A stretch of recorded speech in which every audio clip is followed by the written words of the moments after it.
Hey guys, John V here from PhoneArena. Right now you're watching our in-depth video review of the Apple iPad Air. Call it a long time in the making, but we finally have a new design with the iPad. It's both thinner and lighter than its predecessors, which is pretty nice. It's refreshing, of course. Also included with the ride is the updated iOS 7 experience that came with the iPhone 5S's introduction, and of course all the incremental upgrades to hopefully make it an astounding tablet, as we know that it's already some fierce competition in the space. A long time in the making, but the iPad Air is greeted with a totally new design. Very refreshing, we gotta say, seeing that the previous 3 generations of the iPad employed the same design. This time around, it is both thinner and lighter than its predecessors, which is magnificent. And overall, the design is pretty much on the same premise that we've seen already with the iPad mini. So very flat looking. The bezels on this left and right sides have been minimized to give it a more compact feel. And honestly, it's super lightweight, which is great in the hand. I don't think for a moment this is a brittle tablet just because it's super lightweight and has a razor slim profile. That's because the iPad Air still has the premium characteristic with its design thanks to the brushed aluminum casing, which gives it a fair amount of sturdiness and solid construction. And even now, despite the competition out there, it still remains to be one of the more premium looking and feeling tablets out there. Thanks to its lighter weight, the iPad Air is really easy on the hands, even for one-handed usage. You can tell here, very easy. Whether it's two-handed usage or just a single hand, it just feels very natural, and we definitely like how we barely notice the weight at all.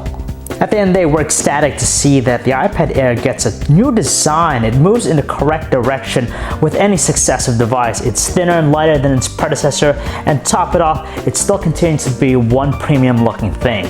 There's nothing particularly new with the display here with the iPad Air. It's the same one used by the iPad 3 and iPad 4. It's a 9.7-inch Retina display which features a pixel resolution of 2048 by 1536, translates to a pixel density count of 264 pixels per inch, and still relies on the same technology as before, which is IPS LCD. Okay, it's not as high-res when it comes to the displays found with the Google Nexus 10 or the Samsung Galaxy Note 10.1 2014 edition, but it's still a very sharp-looking display, and quite frankly, when we look at this very close, it's almost indistinguishable as to which has the superior display when compared to its rivals. It's still super sharp, delivers nice crisp-looking text. At the same time, seeing that it's an IPS LCD panel, it just has some very natural-looking colors, not too oversaturated, and also has some other lovable qualities about it, like its wide viewing angles and its superior outdoor visibility. So really can't complain, even despite the fact that it's the same display as before.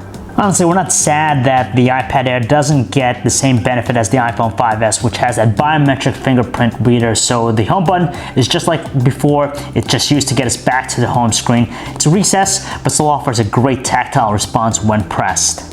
So if we take a look around the trim of the tablet, we're going to find all the same ports and buttons from the before. So that consists of the separated controls here, volume controls. You have the mute switch, dedicated power button. The power button is raised. Great tactile response when pressed down. Along the top edge, you have one of the microphones right here, a directional microphone in the back. You have a 3.5mm headset jack, top left corner. The left side of the tablet is pretty much clean of anything, and the bottom is home to the Lightning docking port along with the speaker grills.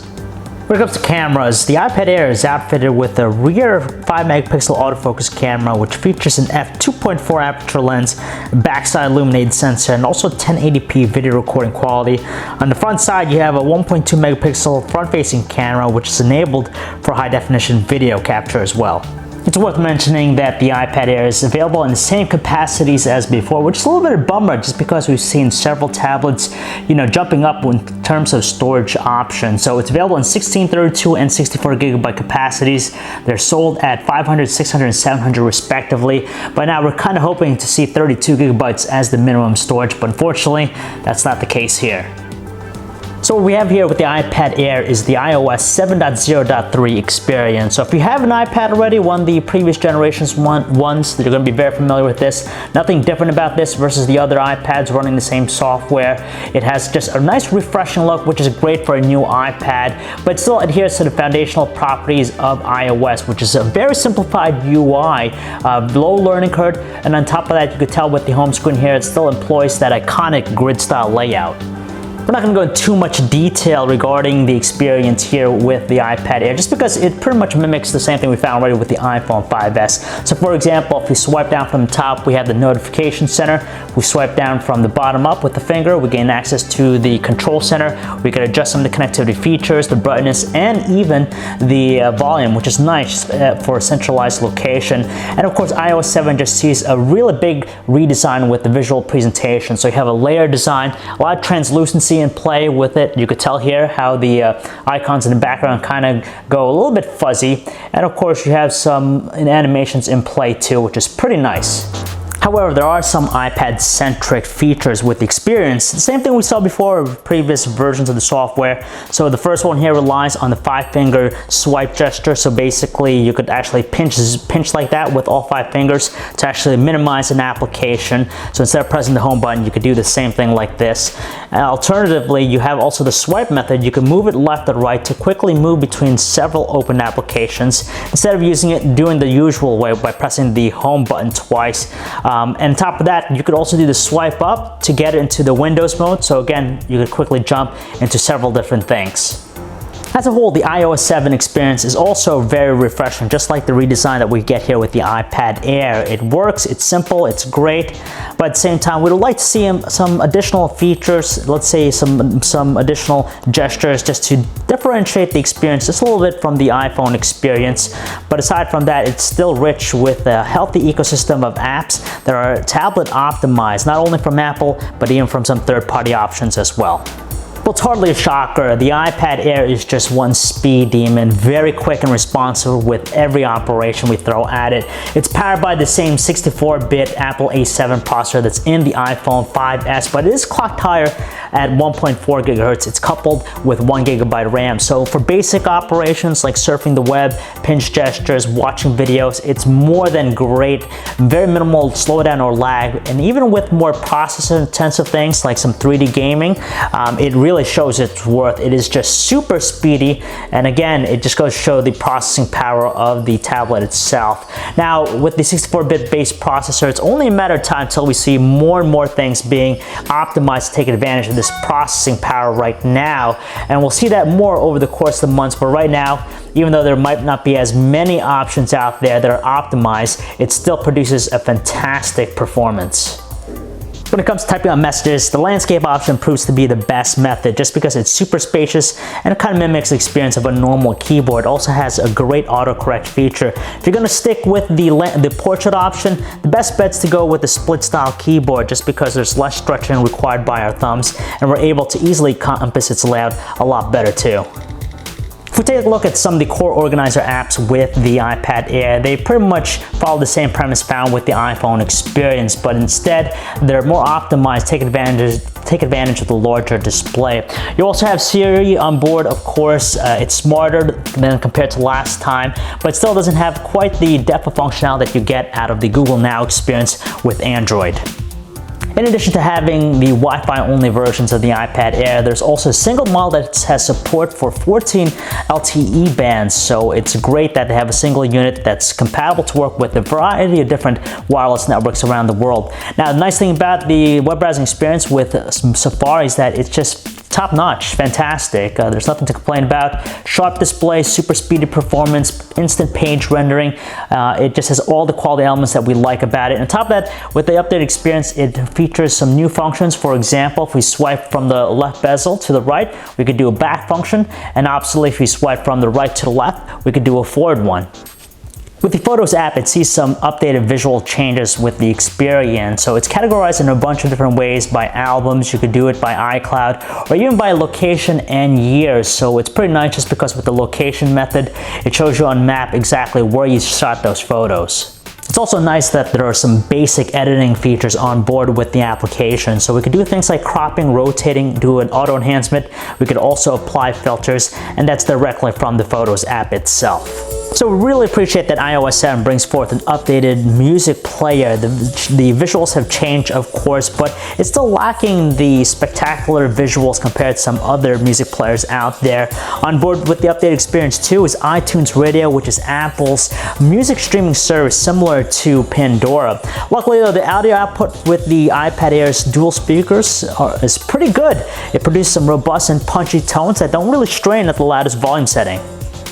Even now with the iPad Air, we're still required to convert high-definition videos before they're able to be properly read by the iPad itself. But once that's squared away, the experience is fantastic, of course. Smooth playback, you have that sharp-looking display, punchy-looking colors, so we can't complain too much about it.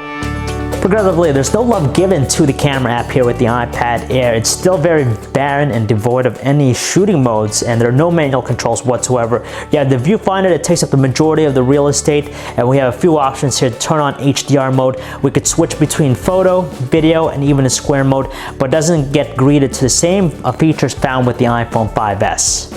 As a last resort, we wouldn't mind using the iPad Air with its 5-megapixel autofocus camera. It takes some okay looking photos as long as there's sufficient lighting, like the shots that we've taken here. A good balance between colors and details, doesn't seem to be too distorted, but under lower lighting conditions, we see a huge dip with its quality. It tends to exhibit a lot more noise in the shots, which in turn makes it look a little bit speckled looking and very grainy.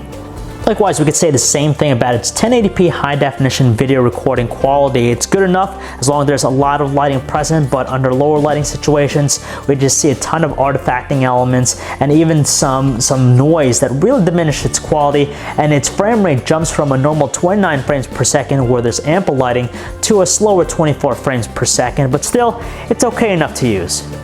It's both thinner and lighter than its predecessor, which says a lot about its engineering marvel. At the same time though, it produces the same battery life from before, and in our usage, it's one solid day of heavy usage, which is average in this day and age. It doesn't really break ground compared to some other recent tablets, but nevertheless, it's a good enough tally that we can accept. Okay, so the iPad Air has all the quality elements you'd expect out of any successive device. It's thinner, lighter than its predecessor, and at the same time faster, stronger too. So it's a pretty amazing thing, and very well rounded from what we've seen so far. However, we can't help but think about all the other options out there. The iPad Air starts at $500. The golden price point we all know by now that's attached with tablets, but as you've seen in the last year or so, other tablets have come down lower in price point. On top of that, the storage capacities are higher than the base model of the iPad Air. At the end of the day, the iPad Air is a pretty swell tablet. It's a well-balanced performer. There's a lot to like about it. The new redesign is pretty awesome as well, but you gotta think about some of the other options out there, and ultimately, it depends on what you need. For example, you could pick up something less like the Google Nexus 10. It's $100 less than the iPad Air, so you're getting a good amount of bang for the buck for that tablet. It's still a respectable thing right now. Or if you want something newer, you could probably go with the Microsoft Surface 2. It's a great offering. It's on the Windows RT front if you want to experiment with that. And if you're all about productivity, you might want to check out the Samsung Galaxy Note 10.1 with its S Pen and all the cool features that come attached with it. So if you guys want to learn more about the Apple iPad Air, you can check out our website, PhoneArena.com. It's John V. Thanks for watching, guys.